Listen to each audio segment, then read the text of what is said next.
Hey, this is Chris with your weekend tap in. What weekend tap in? Don't laugh. I just figured I'd try it.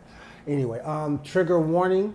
This may get a little bit out there for some people who don't deal in the occult, or even when I say deal in the occult, people who don't. If you watch a scary movie, God damn it, you deal in the occult. You see, you know what the hell's going on out here. You know it's a crazy world. You know people believe in different things. I'm not saying I personally believe in these things, but this is history, and I love history, especially religious history, and doctrine, and anthropology, and all that. Just the history. Damn it, hell. Okay, so listen. I got to thinking about a birthday cake, right? And I thought to myself, I was like, okay, every year we eat these cakes, but what does it symbolize? What does it symbolize? You know, I was asking myself, what does it symbolize? And for some odd reason, my mind went to a stretch. I was like, every year I'm just getting older and we're celebrating the fact that I'm getting closer to death? Okay, So then I started to do a little bit of research and I was like, damn, a cake used to be called a bun. Now, when they say you got a bun in the oven, what do you got?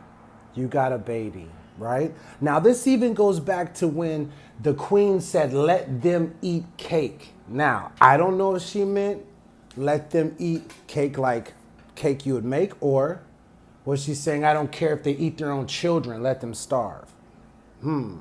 Something to ponder there. Now, I digress. The act of eating flesh is apophagy. The act of eating flesh as to one's own species is cannibalism.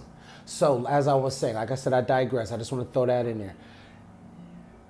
If you have a bun in the oven, that means you're pregnant with a baby. Now you would say, well, what the hell? Who the hell would do that? Okay, now you go back way back in time with the Bedouins and the time of the. I don't want to just get to naming different civilizations because I may be wrong, but I'm pretty sure it's between the Sumerian and the Mesopotamian civilizations. As far as their doctrine, there were a lot of people who worshiped different idols, and one of these idols and one of these demons was called Moloch. And now they would sacrifice their children to this demon.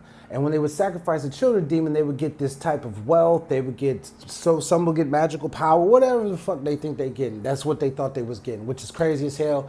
They basically chronosed their own child. Okay, excuse me. Sorry about that, cayenne pepper doing me in. Whew, but I like it hot, baby. Yeah. Okay, but listen to me. Okay, so they would sacrifice their children. Now, this actually went on even in the time of the Prophet Muhammad sallallahu alaihi wasallam, where people would bury their children in the desert. Some of the Bedouins would bury their children in the desert if they did not have, like, if they wanted to have male children.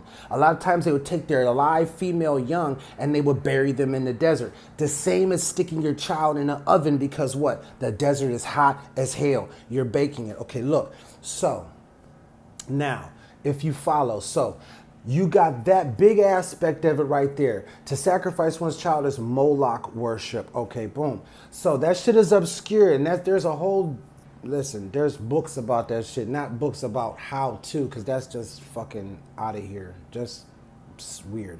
Okay, but there's books on the reasoning. My thing is interesting. What the fuck is in the mind state behind that shit? What do you think you're gaining? I mean, hey, to each his own, but come on, not the babies, right? Okay, you know what I mean? You gotta watch your ass at all times around this motherfucker. Because people be crazy, don't know what they worshiping. Anyway, I digress. I apologize. So you fast forward time, you find out a lot of these people who worship Moloch, they work in hospitals, abortion clinics. Yeah, a lot of doctors. Where do you think all those aborted fetuses go? You think they just go here, there, and everywhere? No, they're putting, listen to me, they're putting food. A lot of that shit is put in food. A lot of it's put in medicines. A lot of it's put in vaccines. It's used to grow vaccines. Listen, hey, you can disagree with me or you can agree with me. I'm not here to debate anybody. You feel me? Yeah, I'm not here to debate anybody, you know. So now you get to the point where you're like, okay, I thought about have your cake and eat it too. So you don't want to share. So, okay, you have this baby and really it's a bundle of joy. And what do you do with the joy? You share your joy, right? Because when people see you happy, you're sharing the joy that you have. And that's what it is, right? So you take the whole time to nurse this child inside you, and you have this child. And then once you have this child, I guess that I have no idea, but from what I would glean in between the little paragraphs, I guess the people would eat the child, right? Now, disclaimer, because there are ways that people eat the stem cells and after birth, stuff like that. I guess something like that, and it's good for you. I'm not a doctor, so I don't know.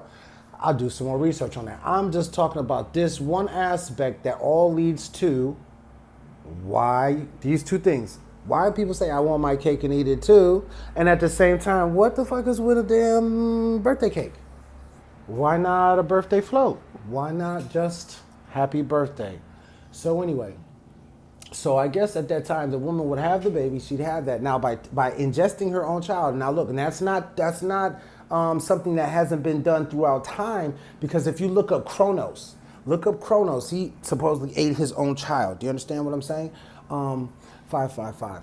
So she would eat the child, and she would gain magical powers, or she would gain whatever she chose to have, because she had her cake, and she would eat it too.